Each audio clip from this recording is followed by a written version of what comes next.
मैं पहले आपको ये बताऊं कि हम कर क्या रहे हैं। जिस कौम से आप आते हैं, ये बड़ी इमोशनल कौम है। आप लोग, आप में राजनीतिक सलाहियत बहुत अच्छी नहीं है, बुरा नहीं मानिएगा। जिसका हाथ पकड़ के चल दिए तो चल दिए, आपको पता ही नहीं चल रहा है कि दाएं जाना है कि बाएं जाना है। और आपकी परेशानियों की एक बड़ी वजह वही है। एक बार लालटेन में किरासन तेल बन गए तो 30 बरस से उसी लालटेन में किरासन तेल बनकर अपने और अपने बच्चों का भविष्य जला रहे हैं, लेकिन उसको छोड़िएगा नहीं। इसीलिए पहली बात तो ये समझिए कि हमने कोई दल नहीं बनाया है। जो आप गिनती दे रहे थे, जन सुराज दल नहीं है और आपसे हम वोट मांगने नहीं आए। तो इत्मीनान रखिए, जिसको जहां वोट देते हैं उसी को वोट दीजिए। ये वोट मांगने का अभियान नहीं है, उसको समझिए पहले। जिससे आपकी लड़ाई है, आप उसको, उसकी समझ ही आपको नहीं है। आपने कहा कि सारे राजनीतिक दल एक हो जाएंगे तभी भाजपा को हराया जा सकता है। मान लीजिए कि आपका प्रयोजन भाजपा को हराना है, तो भी आपको उसकी समझ नहीं है।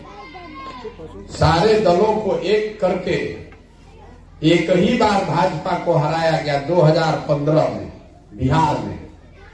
वो शब्द महागठबंधन प्रशांत किशोर ने लिखा है, किसी दूसरे ने नहीं लिखा है।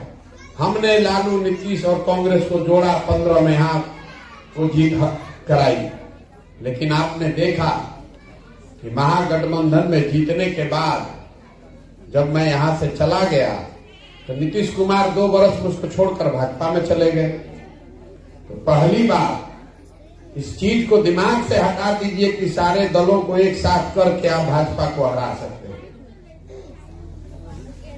ऐसा कोई 2015 के बाद प्रमाण नहीं है।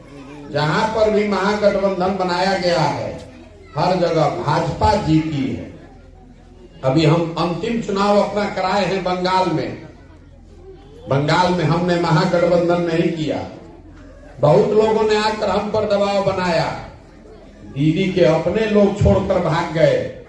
सब ने मान लिया कि यहां तो भाजपा ही जीतेगी, फिर भी हमने महागठबंधन नहीं किया। लेफ्ट, कांग्रेस और आईएसएफ को अलग से लड़ने दिया।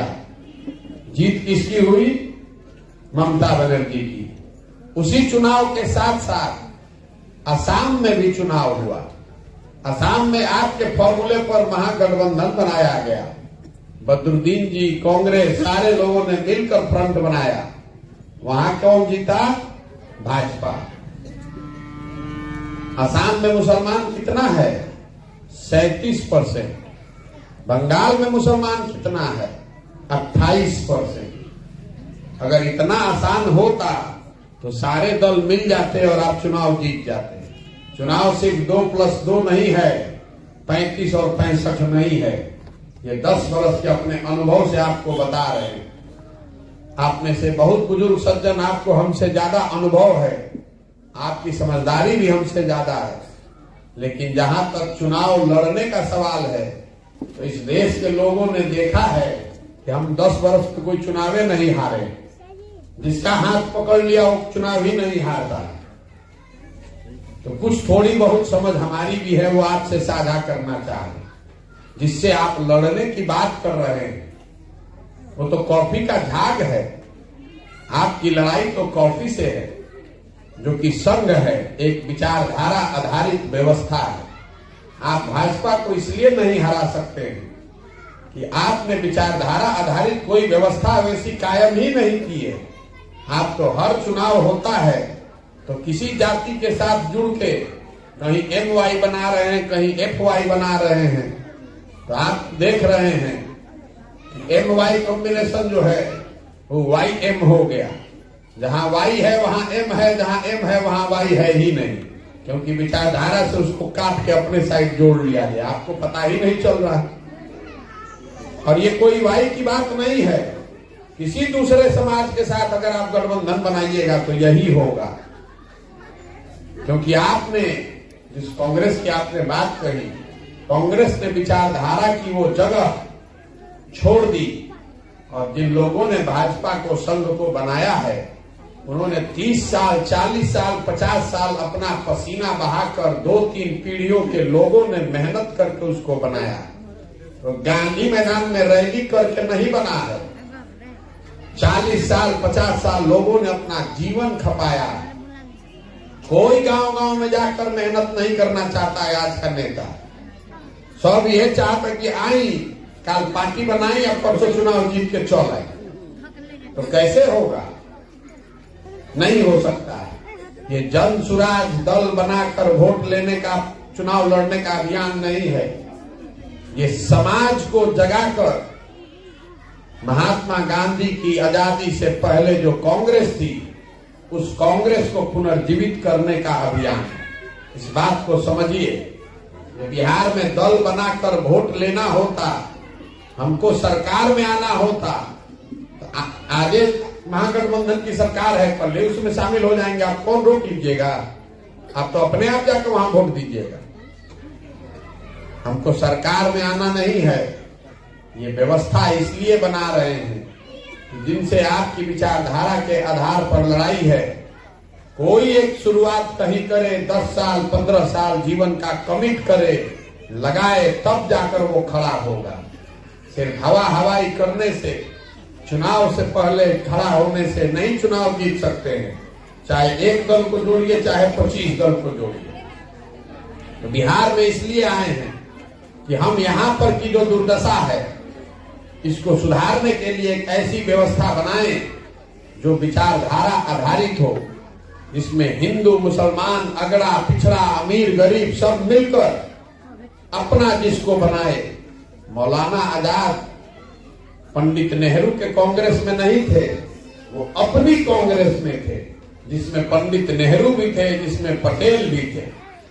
अभी आप लालटेन का झंडा लेकर घूम रहे हैं, आगे कई वर्षों तक घूमते रहिएगा, उससे हमको कोई फर्क नहीं है। हम आपसे वोट मांगने आए ही नहीं है, आप दीजिए वोट। लेकिन हम 135 दिन से घूम रहे हैं पैदल और 1000 से ज्यादा गांव में गए हैं पैदल चल के, और आपको दावे से कैमरे पर कह रहे हैं कि दलितों के बाद सबसे ज्यादा गरीबी फटेहाली बदहाली मुसलमान भाइयों के गांवों में दिखी है। ये आपकी बदहाली है और आपको नहीं दिख रही है तो प्रशांत किशोर सुधारेंगे उसको। आप 30 साल 35 साल से बंधुआ मजदूर बनकर वोट दे रहे हैं, तो आपकी बदहाली नहीं होगी तो हमारी बदहाली होगी। आपको उसकी चिंता ही नहीं है, आपको अपने बच्चों की चिंता नहीं है। आप तो लगे हुए हैं भाजपा को हराने में, और त्रासदी देखिए कि उसको हरा भी नहीं पा रहे हैं। आदमी राजनीति में वोट क्यों देता है? कि भाई हमारे बच्चों का विकास हो, या फिर इसलिए वोट देता है कि हमारी राजनीतिक भागीदारी हो, या फिर इसलिए आप वोट देते हैं कि राजनीतिक विचारधारा के आधार पर अपने प्रतिद्वंदी को हराएं। अब इन तीनों कसौटियों पर आप अपने को देख लीजिए। बिहार में पिछड़ापन में दलितों के बाद आप ही का नंबर है। 32 साल से आप आरजेडी को वोट दे रहे हैं। राजनीतिक भाग बिहार की मैं बात कर रहा हूं, हिंदुस्तान की तो बातें छोड़ दीजिए। ये सच्चर कमेटी नहीं है, ये सच्चर कमेटी का रिपोर्ट आपको नहीं बता रहे हैं, हम बता रहे हैं जो हमने अपनी आंख से देखा है। यहाँ हमको लोगों ने बताया कि देवराज में मुसलमान बहुत अच्छी जगह पर है। हम देवराज के गांव गांव में 5 दिन गए, वहां पर भी जो मुसलमानों की बड़ी बस्तियां हैं, तेलपुर देवराज का सबसे बड़ा गांव है, 14,500 की आबादी रहती है। वहां पर भी दलित मुसलमानों की स्थिति उतनी ही दयनीय है। यह आपको समझ में नहीं आ रहा है कि ये क्यों है। मुसलमानों के जो बड़े गांव हैं, जब भाजपा एनडीए जीत कर आता है तो उसके लोगों को याद है कि यहाँ पर 5,000-6,000 वोट हमारे खिलाफ पड़ा है, तो ये सुनिश्चित करता है कि आपके गांव में कोई विकास न हो। और जब आरजेडी की सरकार आ जाती है तो उसको भी याद है कि यहाँ 6,000 मुसलमान का वोट है, तो सोचता है कि जयहन का कहा अपने वोट में काम होके चाहे मत होके। इसीलिए दोनों सरकारों में आपका काम नहीं हो रहा है और आपको उसकी समझ ही नहीं है। आप